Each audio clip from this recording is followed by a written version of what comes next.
Di tanah pesisir barat Lampung, hutan bukan sekadar pepohonan. Inilah Repong Damar, warisan leluhur yang menyeimbangkan alam dan kehidupan.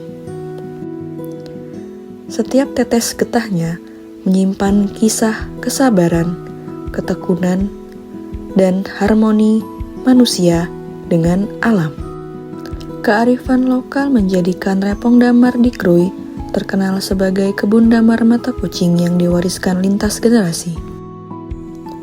Masyarakat memanen getah damar secara rutin tanpa menebang pohon, sambil menanam buah-buahan di sela-selanya. Hasilnya bukan hanya untuk memenuhi kebutuhan pokok, tapi juga menyekolahkan anak-anak mereka. Dari damar, mereka hidup, dan dari hutan, mereka belajar menjaga keseimbangan.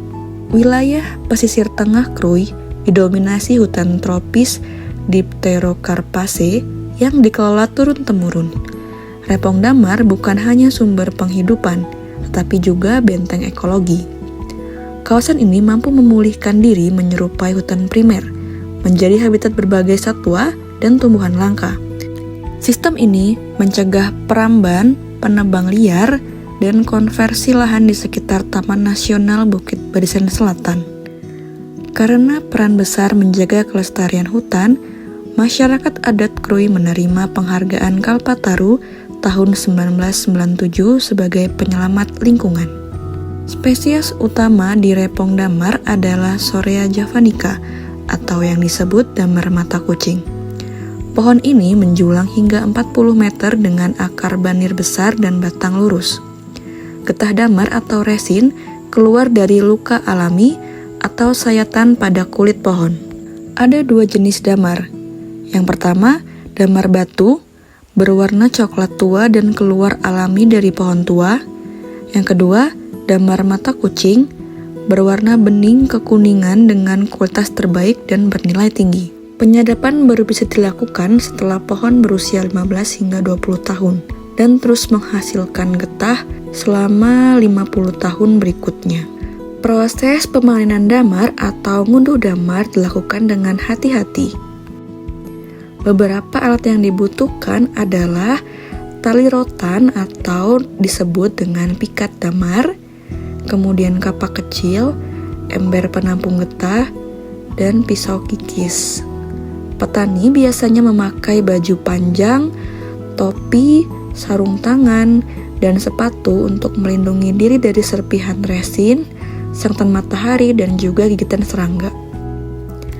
Pohon disayat menggunakan kapak bermata besi di bagian batang yang telah siap panen. Setiap sayatan dijaga agar tidak melukai jaringan hidup pohon, supaya damar tetap tumbuh sehat. Getah yang menetes perlahan akan mengeras menjadi kristal putih keemasan. Setelah 3 hingga 4 minggu, damar siap diunduh. Proses panen damar diawali dengan pengambilan getah damar yang berada di bawah pohon. Kegiatan ini bernama nyukut. Sebelum naik ke atas, pastikan getah damar yang berada di lubang yang di bawah diambil dulu agar getahnya habis dan lubang bisa jadi pijakan kaki sehingga tidak lengket. Selanjutnya, petani akan mengambil getah damar yang berada di atas pohon atau disebut dengan kegiatan ngunduh damar. Untuk memanjat pohon, petani menggunakan pikat damar, yaitu alat tradisional dari rotan yang dililitkan di pinggang dan batang pohon sebagai penahan tubuh. Dengan gerakan mantap, petani naik perlahan mengikuti pijakan pada batang yang telah dilubangi sebelumnya. Satu pohon damar bisa menghasilkan sekitar 3 kg getah per panen. Dan satu petani biasanya mengunduh sekitar 15 pohon per hari, menghasilkan sekitar 30 kg getah. Setelah dikumpulkan, damar dijemur di halaman hingga kering. Warna bening dan keras menjadi tanda kualitas terbaik atau damar mata kucing kebanggaan dari Krui.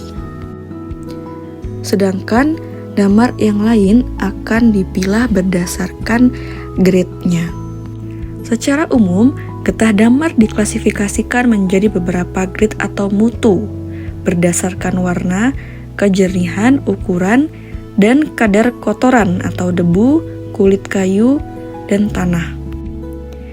Grade yang pertama adalah grade super atau grade A, mata kucing super. Kemudian grade AB, mata kucing biasa.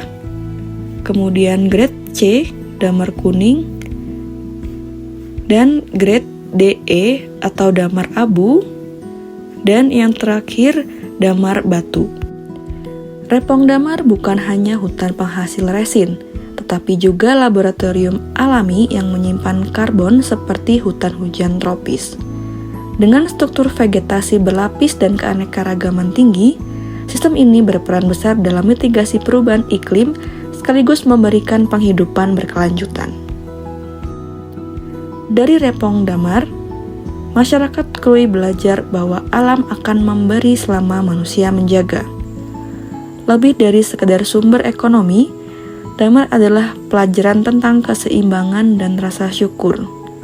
Warisan ini bukan hanya untuk hari ini, tapi juga untuk generasi yang akan datang.